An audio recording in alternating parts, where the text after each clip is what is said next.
Hola grupo, bienvenidos a una nueva semana. Esta semana vamos a seguir trabajando en el campo de la minería y vamos a seguir analizando el proceso de la posedición.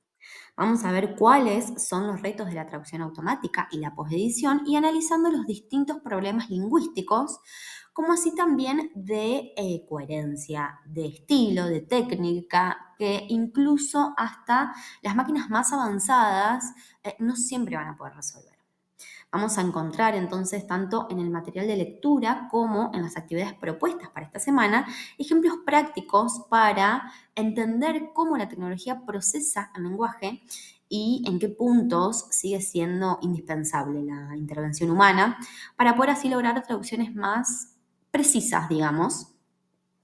Así que lo que vamos a hacer es conectar con todas estas actividades la teoría con la práctica para poder analizar las habilidades y las competencias clave que debemos desarrollar como futuros traductores. Bueno, esta semana van a encontrar en primer lugar la hoja de ruta que nos va a guiar por el contenido y las actividades propuestas. Y luego el material de lectura, que además de la guía, incluye un apunte de cátedra, que es este, en el que se aborda el análisis de los problemas de traducción en la posedición de la traducción automática. Y también vamos a tener una fuente primaria, que es esta, que nos introduce al tema, pero desde una perspectiva, digamos, un poco más global.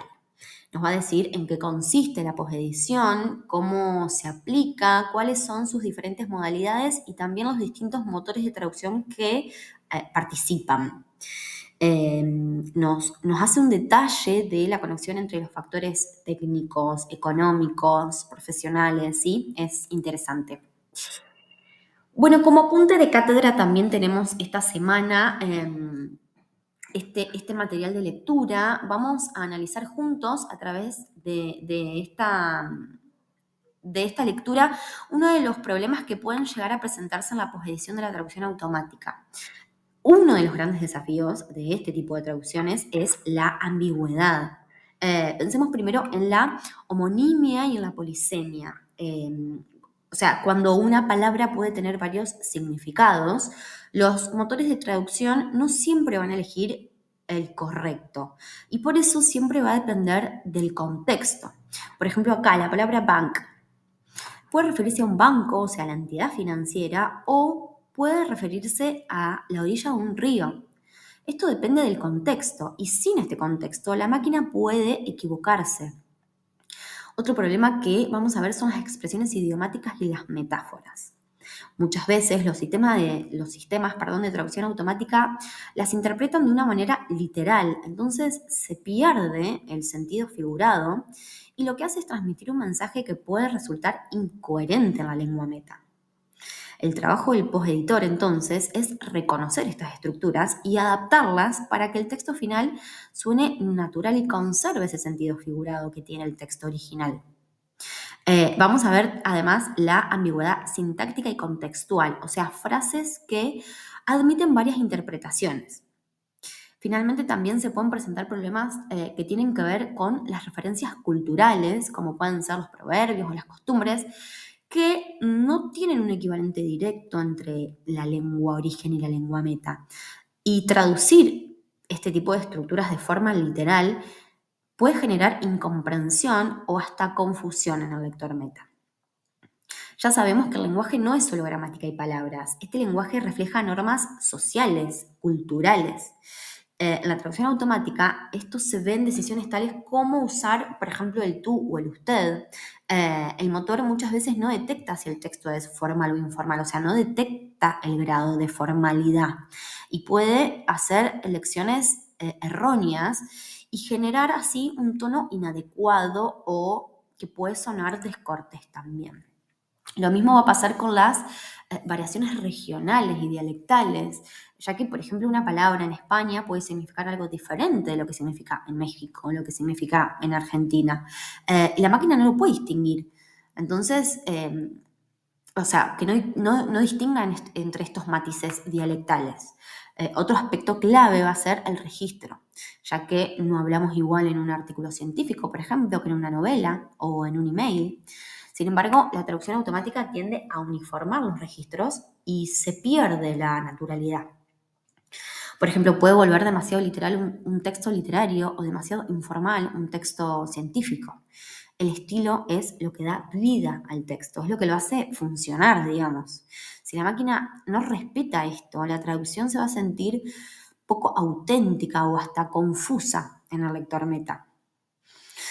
Bueno, vamos ahora a otro problema que puede presentarse en la traducción automática y junto con la posedición.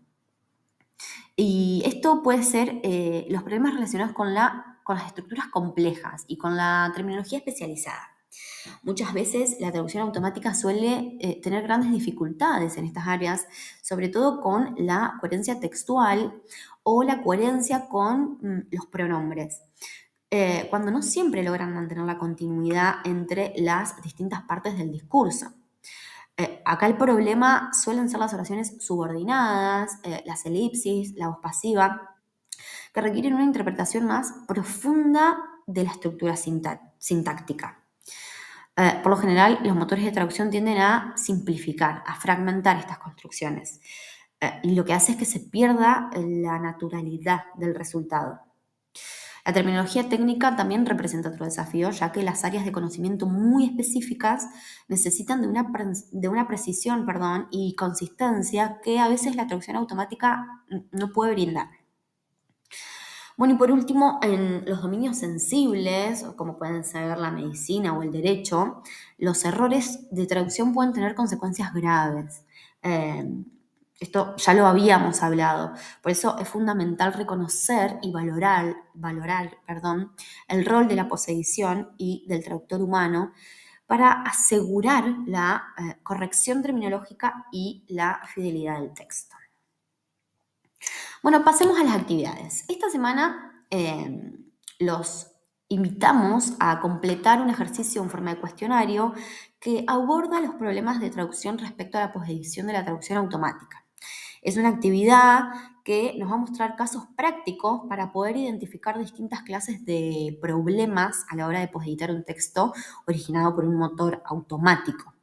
Este ejercicio nos sirve de referencia para poder resolver después el trabajo práctico de esta semana, ¿sí? Que es el trabajo práctico número 14.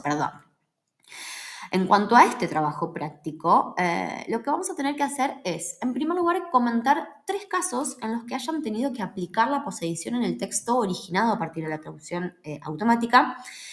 Y como parte práctica, deberán realizar una posedición a partir de un texto meta generado con traducción automática. En este caso, generado por un motor de traducción privado de un cliente, para lo que deberán tener en cuenta tanto el encargo como la guía de estilo, ¿sí? Por favor, lean la guía de estilo. Que bueno, ya la tienen disponible para descargar en la plataforma, junto con todos los archivos del trabajo práctico. Vamos a utilizar para esta posedición una herramienta de traducción asistida por computadora, ¿sí? El ejercicio está pensado, está diseñado para trabajarlo con WordFast. La versión gratuita, la versión en demo, debería ser suficiente para poder hacerlo. Para poder hacer esto, tienen junto con el resto de archivos un archivo con la extensión TXLF y la base terminológica. Pero bueno, igualmente pueden elegir la herramienta con la que quieran trabajar ustedes. Si se sienten más cómodos con Trado, si se sienten más cómodos con MemoQ, la pueden usar tranquilamente. Lo que sí, tienen que después cargar tanto el texto origen como la traducción automática en la herramienta que elijan. Recuerden que pueden consultar el ejercicio que se hizo en la semana 18 con WordFast, ¿sí? Para chequear el uso correcto de la herramienta y para saber cuáles son los archivos entregables. No se olviden de entregar el archivo bilingüe en Word para hacer la revisión didáctica y corroborar el uso de la herramienta. Si alguien no sabe cómo hacerlo, hay un comentario en el foro en el que hay un videíto con un ejemplo de traducción técnico-científica 1, pero bueno, que les puede servir tranquilamente de ejemplo. Eso es todo por ahora. Les deseo una muy buena semana de trabajo y les mando un saludo.